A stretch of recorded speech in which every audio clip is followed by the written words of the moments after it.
Today we have a record amount of debt on all levels, whether it's the national debt, corporate debt, or personal debt, it's all compounding, weighing down on everyone. Today we have the most excessive levels of debt we've ever seen before, and this cannot be sustained indefinitely. It must end with pain. Unfortunately, people take too much risk, and just like the human body detoxifies, the financial system needs a periodic economic detox. You came here for the truth, so let me unveil that for you. Call it what you want, but the situation is critical. People today are taking on all of these terrible forms of debt. I'm not talking about somebody who puts 20% down payment on their mortgage. They carry this over a 30-year period. They pay it regularly. They're okay. As long as they continue to have their job, they have their savings, they have their nest egg, all of that works out in the end. People, unfortunately, do not learn their lessons, and they see their friends, their family, their co-workers suffering with something that maybe happened in the financial crisis. Maybe they got screwed over in the dot-com boom. Maybe it was the Bre-X scandal. It doesn't matter because people always take too much risk and then they get sucker punched as a result.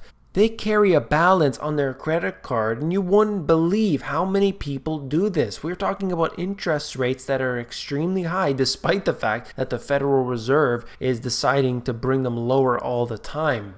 You have student debt that continues to rise. You have healthcare costs that continue to rise. You have personal loans, any type of loan possible. It's maxed out right now simply because everything has been too expensive. Now, do I have to talk about the Federal Reserve and the actual root cause of it all? I'll spare you for this video. Here you're looking at the total revolving credit owned and securitized. This shows you over the years how much debt people have added specifically for total revolving credit, just showing you that it has exceeded $1 trillion. This number will continue to go up because people want things and they can't afford them, so they buy them using debt. Like I said, I'm not talking about the average household that buys a home 20% down. They both have jobs, everybody's working, everybody's paying the bills. I am not talking about that. I'm talking about people that buy stocks on margin. I'm talking about leverage. I am talking about using debt in such a way that takes too much risk, particularly when they don't have the knowledge, and they will be unfortunately burned as a result. You can see all of these different cash money, cash advance, payday advance companies are opening up all over the place. You don't need to get from those companies unless your situation is critical, and yet we see them everywhere. WalletHub.com had this study here that I wanted to bring to you today. I'll show you some data from that. I'm going to show you the charts, and then I'm going to get into some other information as well. If you can believe it, Americans repaid $38 billion in credit card debt during the first quarter of 2019. That's huge. That's important. And for those out there looking for some positive information, there it is. Of course, all you need to do is look one layer deeper, and we find that individuals are using their home equity in order to pay off their credit card. In my opinion, I would rather hold on to a home equity line of credit, use that to pay off this really bad debt, this really expensive debt. There's no question. But why in the world do you have the credit card debt in the first place? That needs to be addressed.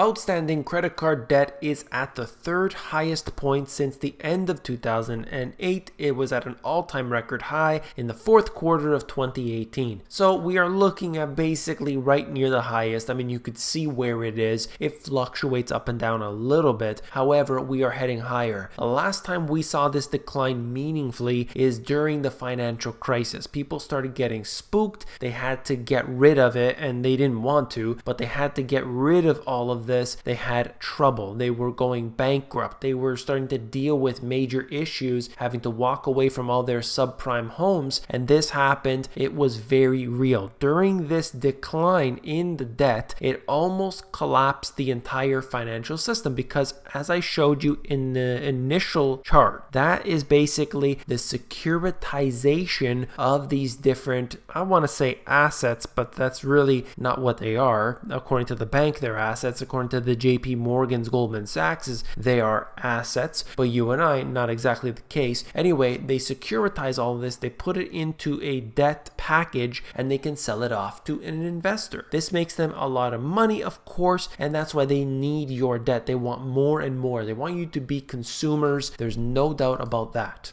We ended 2018 with $66 billion in new credit card debt, and WalletHub projects a $70 billion increase in 2019. So you can look at it how you wish. All I want to stress is the fact that people do not have enough money, do not have enough cash, do not have enough savings, and so they have to utilize debt.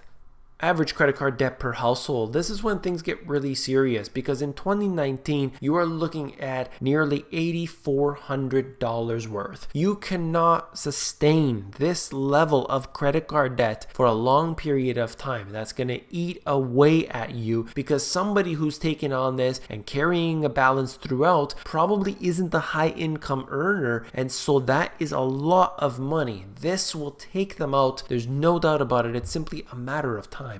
Since the end of the Great Recession, consumer performance has regressed on a year-over-year basis in 6 of every 10 quarters. That shows you where we're at today. Many people are unable to pay the bills like they used to. It's simply not the case. Even though we have been told everything is fine, the economy is great, stocks are at the highest level, don't worry because interest rates are going to go down, the bottom 50% of people are not going to benefit from anything that's happening, because they're taking on things like credit card debt, and for them, the interest rate is going to be extremely high regardless. Maybe it's 17% right now, and interest rates come down a little bit, and they're able to get that at 15%. Even if it does go down at all, it doesn't really matter, because that's still so excessive. The amount of money that they carry on that balance will be a problem for them.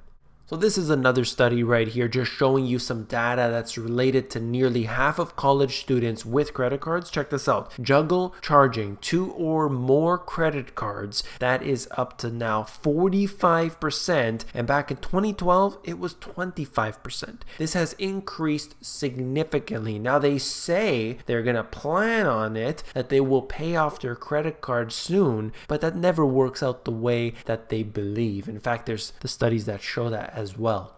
The amount of debt compounds very quickly, and unfortunately for so many people, they don't realize it, because they add 100 here, 500 there, 200 here, and suddenly they can't even pay anything but the minimum. And this will just drag out for years and years and years. And Visa and MasterCard are very happy for you to take out as much debt as they will give you. Every time you open your mailbox, there is a credit limit increase waiting for you.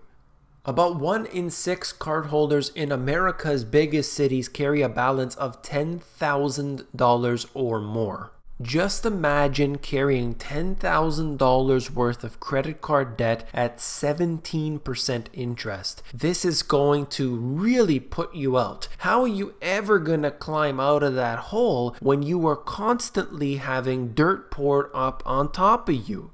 You know, that's really what I wanted to touch on today, just to show you how people are dealing with the experiences of life after the financial crisis. Oh, sure, everything is fine. When I go to the mall, people are buying stuff. Okay, sure, they're most likely at the food court more so than any of the other stores, but people are around, people are shopping. I see them with bags. I'm looking around. I'm seeing the Maseratis. I'm seeing the Bentleys and the Ferraris. I see it everywhere. People are doing construction on their homes. There is no doubt about it that there are people spending money like crazy. I'm not denying that. The question I have is, how are you funding these expenditures? And oftentimes, more often than not, people are funding them with some form of debt, whether it's credit card, home equity line, personal loans, anything that they can get their hands on, they are doing it. Now, there can be good forms of debt, as they say, good forms of debt where you have a low interest rate and it's done reasonably, okay? If you live in a city where homes are $1 million, it's not really likely that you have $1 million set in cash. So you do what you can and you put a very nice, healthy down payment on that mortgage. You have maybe 2 wage earners in the household and they pay down diligently. Hopefully you can do some of the accelerated payments. You could pay bi-weekly. You can get that done quicker and try to pay down that debt as fast as possible. That's one thing, but I'm not talking about that. That's not what I'm discussing in this video. I'm talking about people going to line up on the first day that Apple releases whatever iPhone is coming out, and they're there for 3 days camping out in the front of the store in order to get that new iPhone which they're buying on their credit card. This is when you know you have a serious problem. That's all for this video. If you found it informative, please hit that thumbs up button. If you want to support me, all you have to do is click one button, so I do appreciate that very much. If you want the financial education you were not taught in school, these 2 books have everything you need. You can get all the details, the foundation, the history, the asset classes, all of that is in the description. Click on the link. It'll bring you over to Amazon to check it out. If you want the audiobook, that's available at themoneygps.com. I thought I would sneak in this comment here. We are seeing an escalation in the amount of trolls on this channel. It is rising faster than the debt. There's no doubt about that. Nothing really I can do. I'm just simply taking it, but I do appreciate all your support out there. Thank you everybody for everything that you do here, whether it's the comments, the thumbs up, the emails, the donations. I really truly appreciate each and every one of you. Wait a second, don't go anywhere. You need to watch this video. This video is going absolutely crazy. If you haven't watched it, click on it and I will see you there.